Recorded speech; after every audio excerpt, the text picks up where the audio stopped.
Primero, muchas gracias por apoyarnos con este proyecto de parte de mis compañeros, de mi clase y todos. Muchísimas gracias. Si gustan, me ayudaría a presentarse un poquito más con mi clase para que entendamos más. Muy bien, mi nombre es Rudy Latín y también agradezco el tiempo o el lugar o el espacio que me estás dando para poder responder estas preguntas, que por cierto no son nada fáciles, pero vamos a hacer lo que está a mi alcance de responderla de la mejor manera. Muchas gracias. Pues el tema que a nosotros nos tocó que exponer o más que todo desarrollar fue sobre la identidad de género. En este caso nos vamos a ir en la idea religiosa, ¿verdad? En el punto religioso. Entonces hemos preparado unas pequeñas preguntas. Yo sé que son pequeñas, pero son un poquito complejas también, ¿verdad? Entonces, la primera pregunta sería, ¿qué opina la Iglesia sobre el matrimonio homosexual? ¿Y qué menciona la Biblia al respecto? Ok, bueno, la primera es de que culturalmente todos sabemos y conocemos que el matrimonio se ha establecido entre hombre y mujer, ¿verdad? Entonces, nosotros creemos mucho en eso, ¿verdad? De que el matrimonio es únicamente establecido bíblicamente entre un hombre y una mujer. Ahora bien, ¿qué más opinamos? Pues sabemos de que se ha escuchado, se ha leído que esto no es un trastorno mental, ¿verdad? O es por cuestión de nacimiento, ¿verdad? Sino que el ser humano ha tomado muchas decisiones, a veces lamentablemente equivocadas, y es aquí donde se va perdiendo el rumbo a lo que Dios ha establecido. Ahora como iglesia sí nos preocupa mucho, digamos, en cuestión de nuestras generaciones, puesto que ahora se está buscando todos los medios para ir como poniendo o a la vista a los niños estas decisiones, digamos, que moralmente no son las correctas, ¿verdad? Eso es lo que nosotros pensamos al respecto. De hecho, la Biblia habla, ¿verdad?, que Dios creó hombre y mujer, y Él ordenó que se multiplicaran, ¿verdad? Esto respondo a la primera pregunta. Muy bien. Ajá, la segunda, ¿qué dice la Biblia? Que es, creo que lo que dice, ¿verdad? Sí, y me gustaría leer unos versículos bíblicos para que tengamos claro qué dice la Biblia. Pues dice en Génesis 1, 27 al 28, dice: hombre y mujer los creó, los bendijo Dios con estas palabras: reproduzcanse, multiplíquense y llenen la tierra, domínenla, sean señores de los peces del mar, de las aves del cielo y de todos los reptiles sobre la tierra.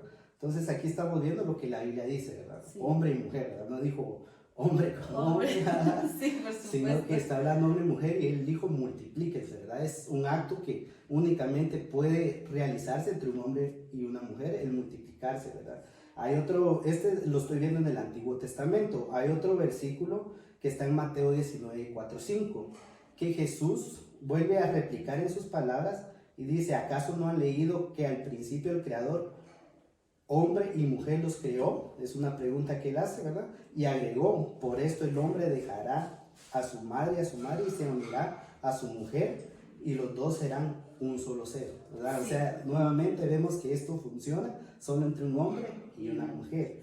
Ahora bien, quiero leer un último versículo, si estoy teniendo el tiempo. Sí, claro. Vemos también en 1 Corintios, el apóstol Pablo dice: ¿o no sabéis que los injustos no heredarán el reino de Dios? Es una pregunta que él hace.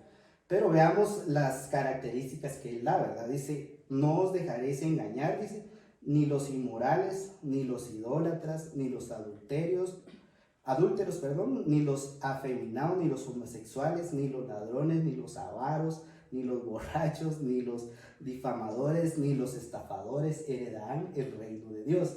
De todo. Entonces, cualquiera escucha este pasaje y se asombra: entonces, ¿cómo voy a entrar al reino de los cielos, verdad?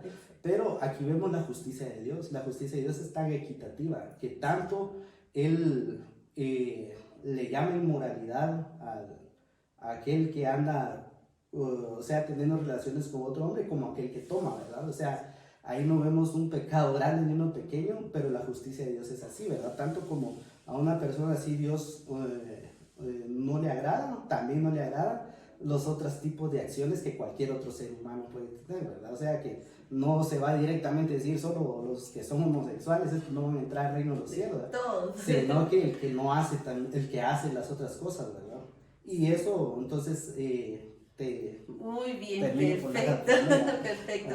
Ajá. Ok, para la segunda pregunta sería, ¿qué trato debe dar la iglesia a personas homosexuales o transgénero?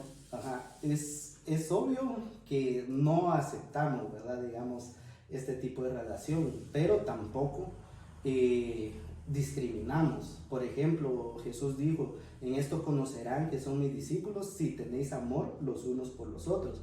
También dijo, vayan y prediquen el evangelio a toda criatura.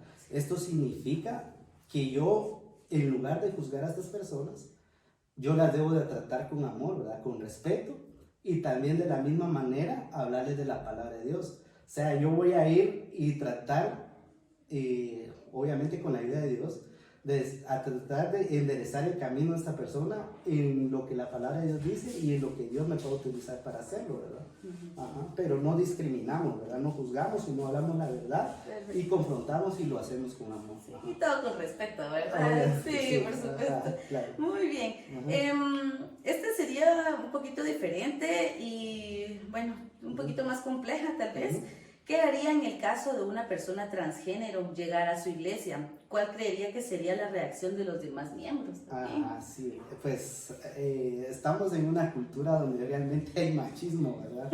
Y donde pues se ha habido un montón de barbaridades, ¿verdad? Pero como lo que puedo decir es de que si una persona ha sido instruida a base de la palabra de Dios y en las congregaciones se les enseña en lugar de juzgar a más la persona, creo que vamos a recibir una persona y la vamos a tratar tal como cualquier otra, ¿verdad? Y tratar, como lo mencionaba, de confrontar con amor, hablar la palabra de Dios y pues llevarlas al arrepentimiento, ¿verdad? Y ese es el trato que deberíamos de darle a la persona que llega a la iglesia. Con la segunda parte que digan los miembros, ajá, sí. bueno, ese es otro tema porque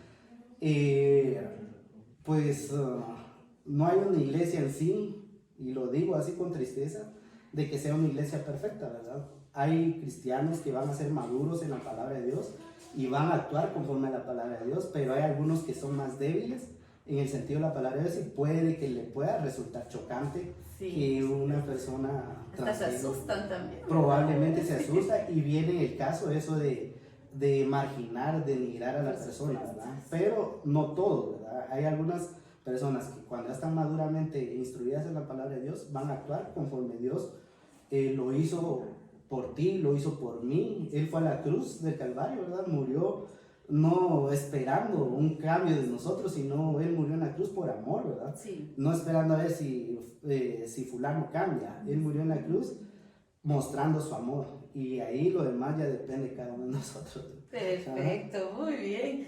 Ahora con la última pregunta, ¿qué pasa si una persona transgénero, o sea que ya hizo su cambio de sexo, se convierte al cristianismo? Creo que va relacionada con otra pregunta también, ¿verdad? Sí, muy, muy difícil esta pregunta, la verdad, pero te puedo dar testimonio de que yo he conocido personas que han sido homosexuales, incluso han sido travestis, ¿verdad? Han entrado a la iglesia caminando todavía así bailadito, como adoptando todas las mímicas de las mujeres, sí. pero así los he visto como ellos han transformado ese caminar y ya han transformado su vida y caminan como unos hombres tal cual son, ¿verdad? Sí, pues. Y te hablo de personas de que vivieron en ese sentido o atrapados en eso por varios años. Es decir, de que para lo que el hombre es imposible, para Dios no lo es, ¿verdad? Él puede transformar a quien a él le plazca, ¿verdad?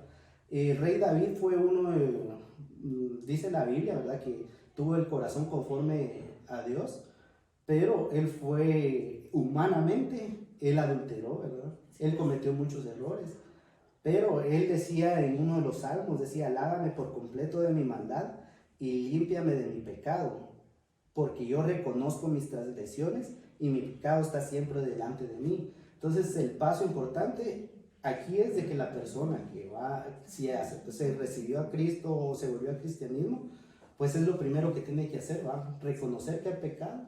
Y pues cuando esta persona ya reconoce que ha pecado y ya sabe que delante de Dios no puede engañar y su cambio es genuino, pues seguramente Dios va a orar sin importar si ella hizo o no el procedimiento. Sí, pues. Entonces Dios sabrá cómo tratar con él, pero no te voy a decir, Dios no lo va a recibir, ¿verdad? Porque también dice el salmista, un corazón contrito y humillado no desprecia al Señor, ¿verdad? Entonces todo depende de la persona que va a dar el paso, así sea un borracho, así sea un alcohólico, así sea un transgénero, así sea un homosexual, ¿verdad? Todo depende de qué manera vamos delante de Dios y le exponemos nuestros pecados y arrepentirnos. Y recordate que arrepentirse es dar un cambio, ¿verdad? Hacer un giro, o sea, ya no hacer lo que yo antes hacía, reemplazarlo por lo que ahora Dios está haciendo en mi vida. Eso sería resumen en cuanto a la... Muchísimas gracias. Entonces creo que nos quedó claro con esto, ¿verdad? De qué es la opinión religiosa en cuanto a nuestro tema de identidad de género, ¿verdad? Muchísimas gracias, Pastor Rudy. Gracias.